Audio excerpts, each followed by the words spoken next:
Hello, everyone. Welcome back. Today, I want to speak to you about something that's personal. I lost someone this week that I cared for deeply, and I lost this person through MAiD. My neighbor had been battling Parkinson's disease for quite a few years, and at 85, he chose not to continue living any longer. Now, I'm Canadian, and for you Canadians out there, you may know that in Canada, MAiD, which is medical assistance in dying, is increasing rapidly. And although losing my neighbor was very difficult, the method that was chosen to end his life was even more difficult for me to process. And this was the first time actually that I lost someone through MAiD. Maybe many of you have lost many. I'm not sure, but this is relatively new to me. And when I started delving into the practice of MAiD, such as when it became legalized in Canada, why people are choosing it, how the Catholic Church stands in terms of permitting it, and who are the big pushers or the big names behind it, I became both angry and shocked. And I realize that maybe some of you that are listening to this have used MAiD.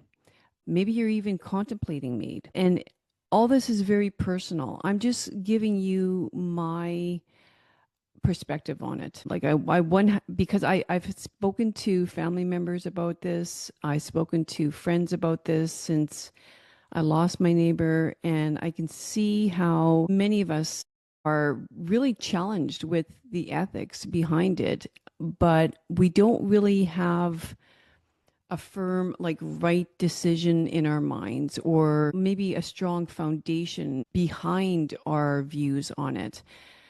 So this video is not to, I don't know, challenge your perspective or make you try to change your perspective on it. I just want to give you my perspective on it. And I would very much welcome comments that any of you have. So again, once I started looking into this a little bit further, one of the, and I guess this is like, I didn't look for people's testimonials. I sort of got bogged down, especially in one website that I came across, which was the website of Stephanie Green, who is a physician that practices in Vancouver, BC, so in British Columbia. Now, I think what really disturbs me about this is that she was a former maternity doctor, and now she has become a euthanasian doctor. So, you can think she's shifted from bringing life into the world to now instead killing. Now she has become one of the most visible advocates actually for assisted dying. Like she makes it very well known on her website and other websites and other, you know, discussions that she's had with the media, how she feels about this. Like she describes these procedures as quote unquote deliveries, which is the same word that she used for childbirth. I mean, okay. She describes staying with the patients, again, quote unquote, until the heartbeat has stopped and then quietly slipping out of the room. It's just eerie to me. It's really eerie and disturbed, I feel. To me, it's like it's very clear from her website and her discussion with the media, as I was saying, that she seems to be taking a lot of pride in her work in helping people commit suicide. Another thing that she states right on her website is, I don't see assisted dying as ending someone's life. The underlying illness and suffering are what's doing that. I understand it more as facilitating someone's wishes. Okay. So my question to you, Dr. Green, is if you met a suicidal person on a bridge, would you assist them up onto the ledge and then maybe just push them off? Like, how is this any different? To me, both individuals are suffering deeply, and neither wants to live any longer because of how they're feeling. I guess I know one of the reasons why, because I'm a therapist, one of the reasons why people go into the deep, deep wells of suffering. One of them is feeling that they are no longer loved, that they are a burden on society, and also the pain, whether that be physical or emotional, mental suffering. And it could be all of these things in one, but her reasons for doing this, like to me, I just, and the language that she's using, like to assimilate that same language used to bring life into the world and then transform it to the language for intentionally ending a life, to me is more than concerning. It's a complete distortion. And like I said, I guess maybe because I'm a therapist and my job is essentially to sit with someone in their pain and to look at the person across from me, like sometimes when they're describing or they're explaining their suffering, quite a few will bring up conversations. Let's say their suffering is due to someone, because we know words can kill. We know words can really wound someone and are very lasting. So let's say they bring up a conversation with their accuser. And let's say it's a spouse, because I work a lot with relationships, or it's another loved one, a family member, right? Like, let's face it, that's where most of our wounds lie, is when we feel rejected or we feel condemned by someone that we love, or we feel accused by them, and we struggle with that. And like sometimes I need to explain to my client that the words the accuser are choosing are actually very abusive, distorted, and quite manipulative, in the sense that they're attempting to make you feel like you are the perpetrator, where in fact you are the victim. And frankly, the language that Dr. Green uses to describe MAiD is to me no different. And more so, I feel she's acting like God. Like I say, there's a sense of pride that I'm hearing in the words that she's using to describe the ending of life, that she feels like she's some savior for these people. I hope you feel the same way as I do, in terms of our society is built on the creation of life, like not ending it. And when you call euthanasia a delivery, it's not only sick, but you're sort of normalizing ending a person's life for the reasons of their suffering. And you're making it sound tender and even altruistic in your motives. But to me, there's no way of sugarcoating this. There is nothing about ending the life of someone who still has life within them. And yes, I'm Christian, I'm Catholic, and we know that the truly sacred moments are knowing that life is received as a gift. Even when it involves suffering, we wake up thinking, thank you for giving me another day. And granted, thank goodness, I've never experienced deep depression. I've never experienced a chronic illness, chronic pain in my life. And when discussing this with family members,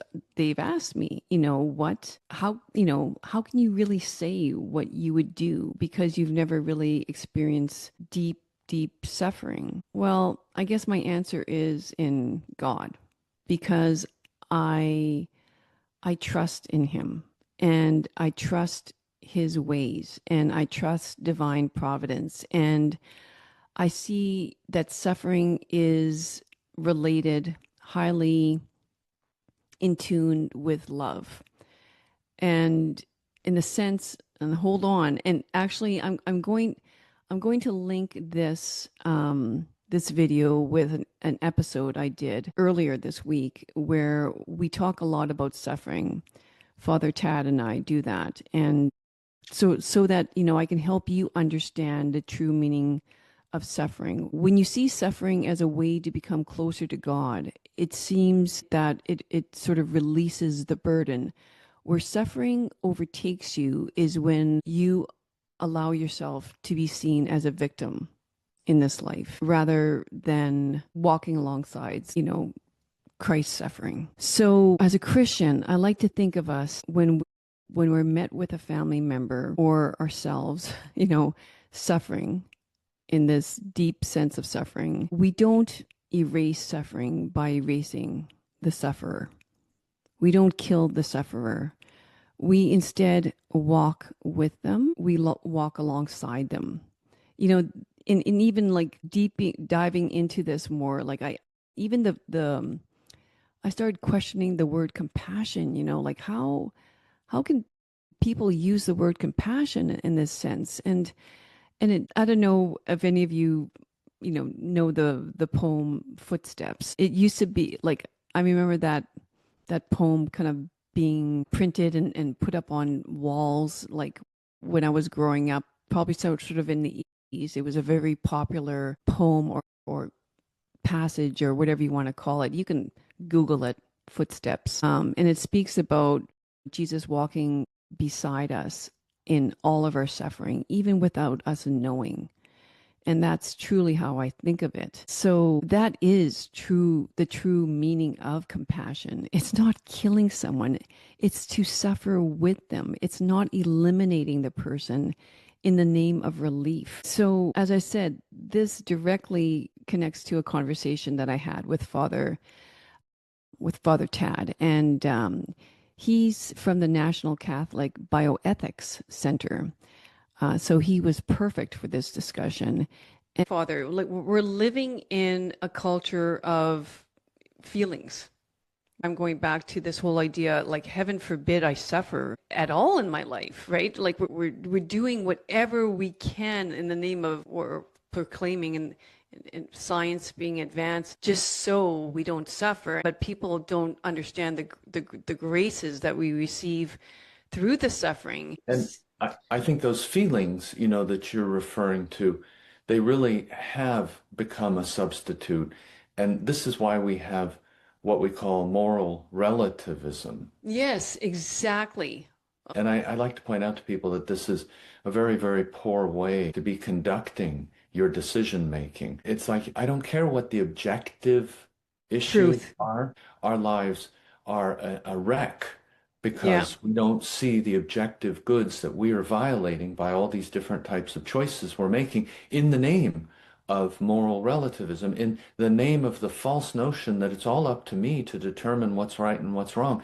No, it's up to you to discern correctly what is right and what is wrong. And if you do that, your life will be marked by a beautiful order and harmony. And Hmm. it will be a totally different kind of a life, that is built on truth rather than on the lies that we tell ourselves over and over. And he explained how the same mindset shows up in other areas too, such as in vitro fertilization, embryo screening, and now euthanasia.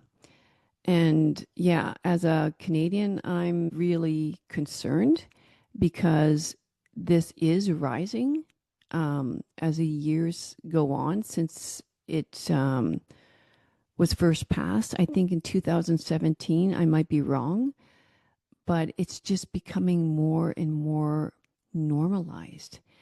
And at the heart of it, it is a consumer mentality. That is what our culture is becoming, one that's very transactional. It's I want what I want when I want it, and I will pay for it. I will pay for children so that children become like products. I can buy my embryos from an embryo bank, and I can screen them and I can grade them just like an egg, in order for me to accept them as a certain grade and quality. And back to the sick and the elderly, they are now becoming burdens to manage. And you compare this with most European countries, they take care of their elderly.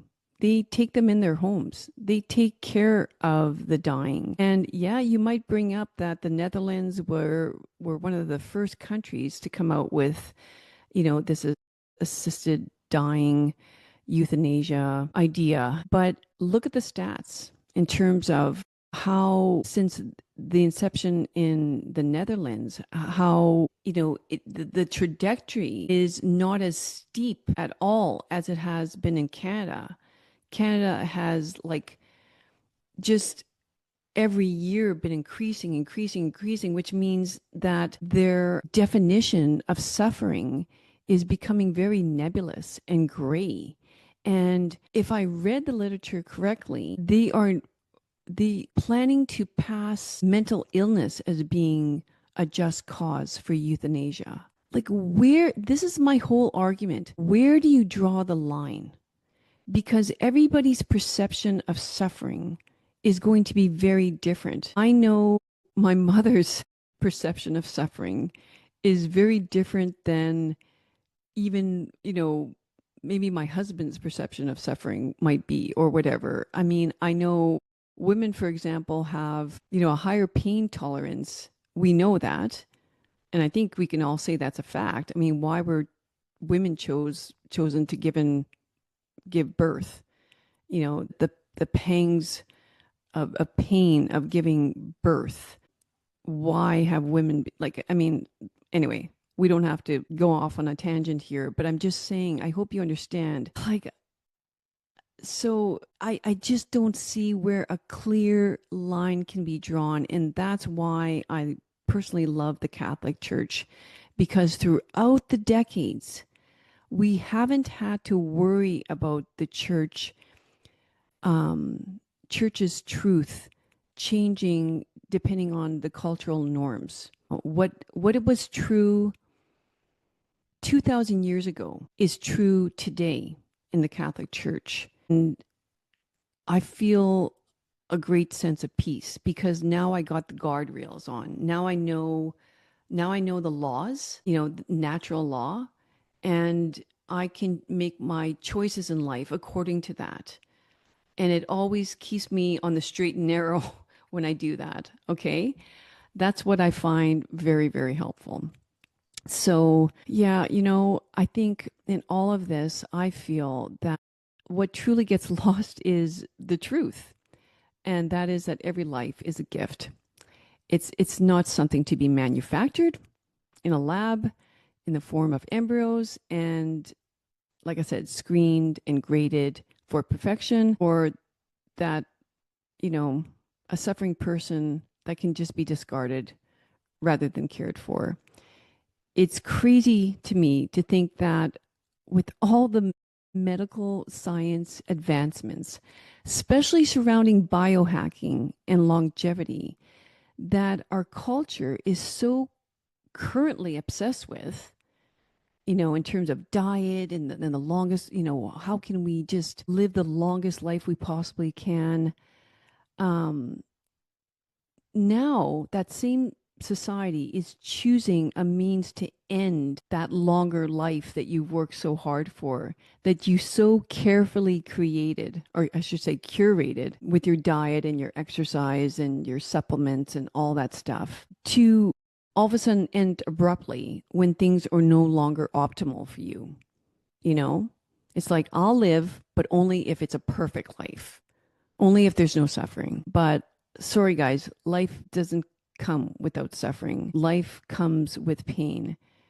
That's the truth. And as much as you don't want to look at that truth, it is the truth. And it's for a reason. Like I said, you can't just, it can't just be a life where I get to choose when I die and that I only die peacefully in my sleep. So let me play a clip of the podcast episode here so you can sort of get a glimpse of some of the topics we discussed. And if you want to watch the full interview with Dr. I think it would be very helpful for you if you are someone who either hasn't given this much thought yet or is giving this much thought and you're struggling as much as I have. This interview with Father Tad really helped me. sort of solidify what I was already thinking. It helps us to see that, good intentions are not enough, why compassion has to be grounded in truth, and why suffering, as hard it is as it is not meaningless. So let's have a listen. So welcome back. And I hope that that conversation helps you see through some of the false compassion that's shaping our culture right now. And what Dr. Green describes as delivery is really the opposite. It's a denial of God's gift of life. But we don't fight this with anger. We don't I just want to fight it with clarity, with truth, and with a love that stays present even in suffering. So I'm going to end it there, guys. If you found it helpful, please share it with someone who may be struggling with these issues. And I think we need more Canadians to know what's actually happening and more Christians to speak up about it. Thanks for listening.